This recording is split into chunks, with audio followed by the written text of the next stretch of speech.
Good morning, everyone. Thank you for joining me this morning. I know there are a lot of places that you could be, and I really appreciate you taking a few minutes to join me on this live to help you discover what strengths might best be driving your leadership.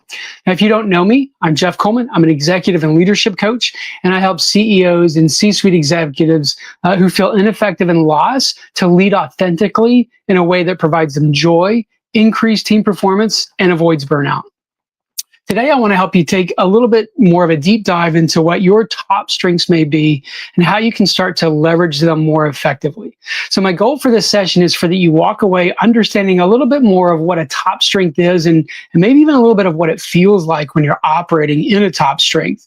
Number two, a simple framework that I use to help you kind of spot strengths that you have and the things that might drive your best work.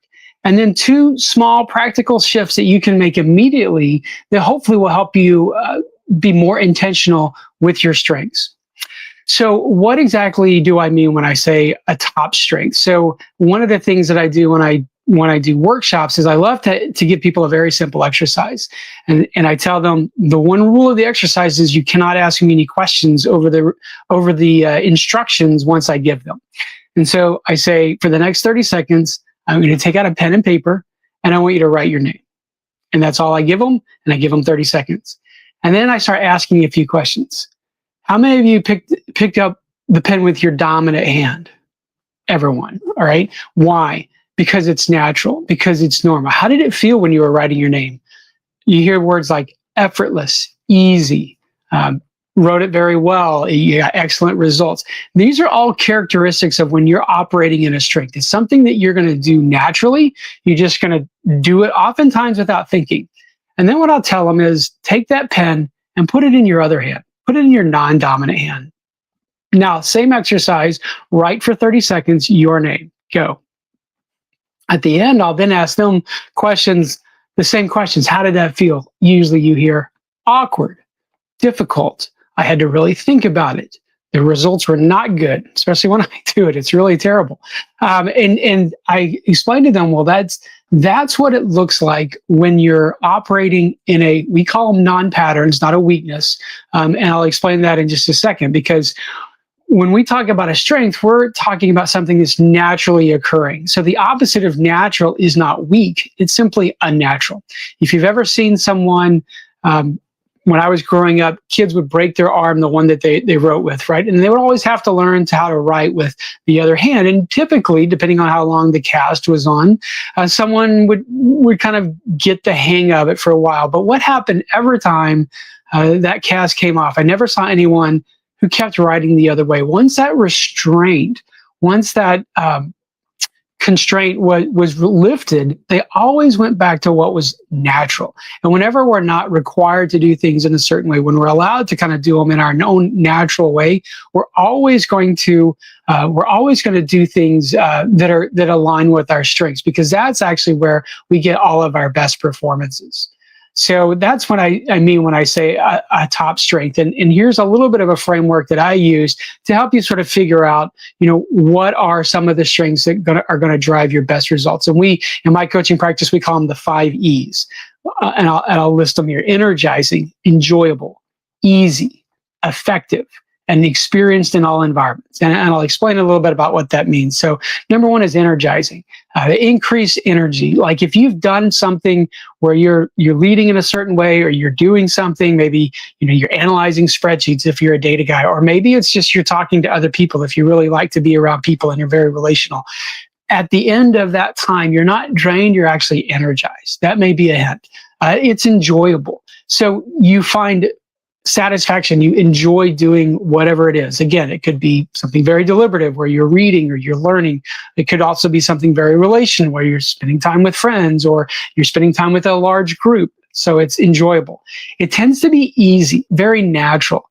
In fact, sometimes people may ask you a thing like, how are you doing that? And you may not even be able to explain it. You may be thinking to yourself, I'm not exactly sure how I'm doing this. It's just natural. It's just part of me. It's part of who I am.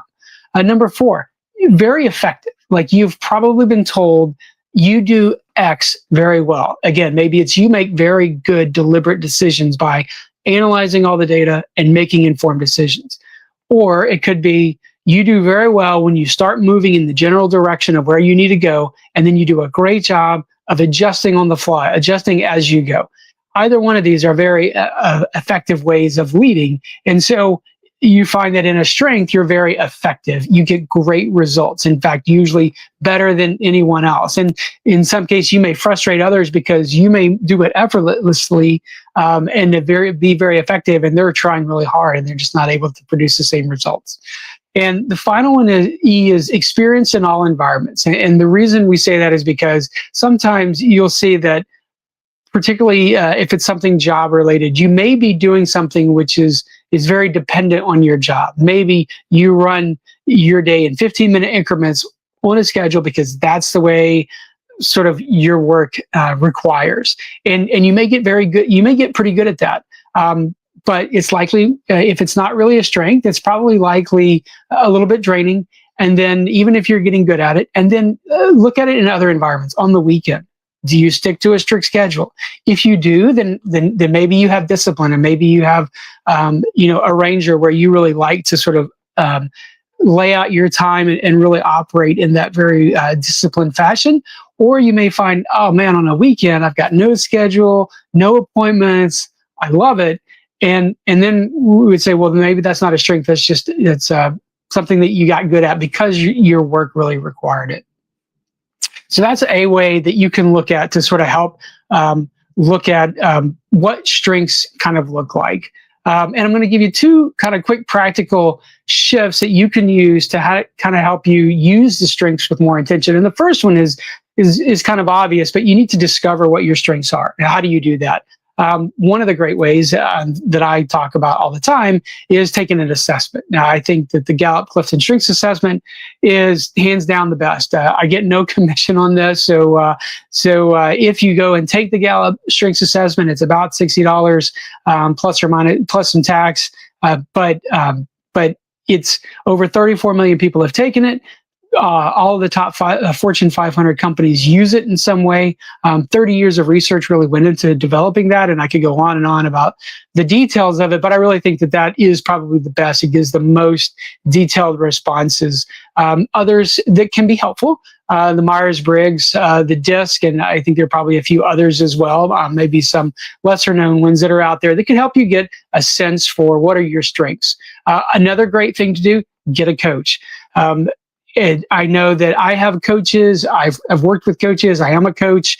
Having a coach sometimes just ask you things or ask you how you did things in the past can do something that you may not do a lot of, which is stop and really think about, what strength am I using? What am I really doing here?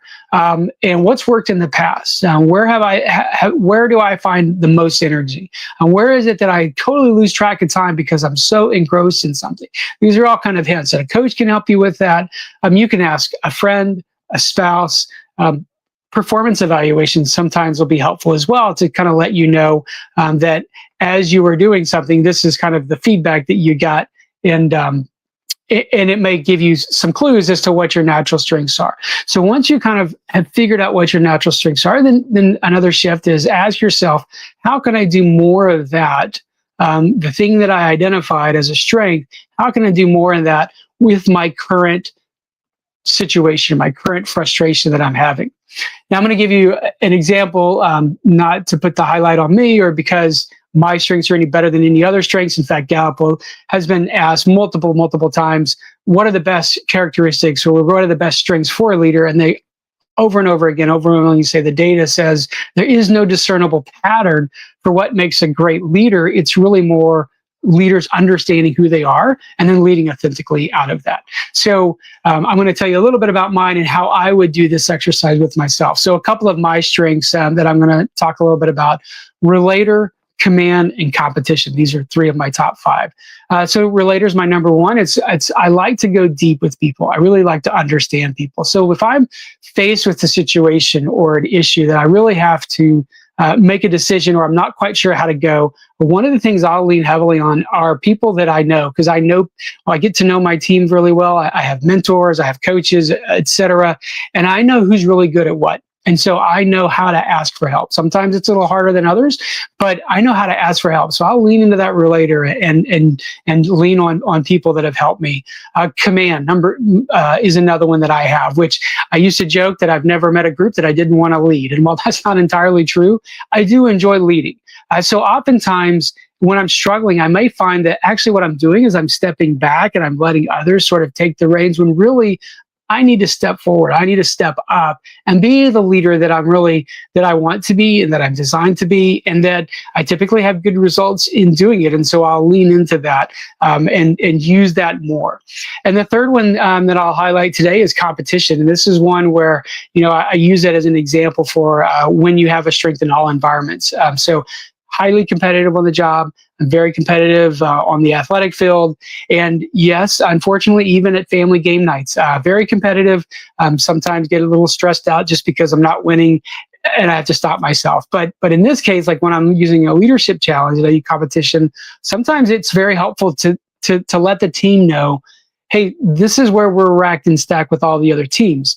Some teams maybe let's get ahead of them. Let's go farther. Let's go faster. Let's get better results. And let's get out there and let's get ahead of everyone else. And so that energizes me. I tend to energize the rest of my team as well whenever I'm in the kind of that competitive mode. So these are three traits that I would lean into anytime I have an issue, anytime I have a problem or a leadership issue that I'm dealing with. I oftentimes lean into these because these are in my top 5. So they're always there and I use them quite frequently. Now, next week, I'm going to do another one of these popped up lives, and I'm going to talk about non-patterns just a little bit, which, again, a lot of people will call those your weaknesses. They're really the ones kind of at your bottom of your Clifton Strengths assessment. And those we call non-patterns because, again, the opposite of something that's natural is not really a it's weakness. It's something that's not natural. And so these non-patterns are things that don't come. I'll talk a little bit about how to use those. And this is all leading up to a little bit longer LinkedIn Live that I'm doing on December 16th. And it's going to really be designed to help you get a roadmap for how to use your strengths effectively. And what I'm going to really do there is I tend to do a 60 to 90 minute debriefing session with people where I'll take their strengths and I'll highlight some of the things that I see based off of hundreds of hours of coaching, hundreds of clients that I've done through strengths, and I'll help them understand. And I'll take an assessment and I'll break it down and I'll kind of give you an idea of this is what it would look like if I had your strengths in front of me and how I would help you to lead more effectively with your strengths. That's December the 16th. And so if you're interested in that, you can go to my LinkedIn profile. You can find it under events, and I'd love to have you join us there. So hope you found this interesting and have a great Thanksgiving, and we'll hopefully see you soon.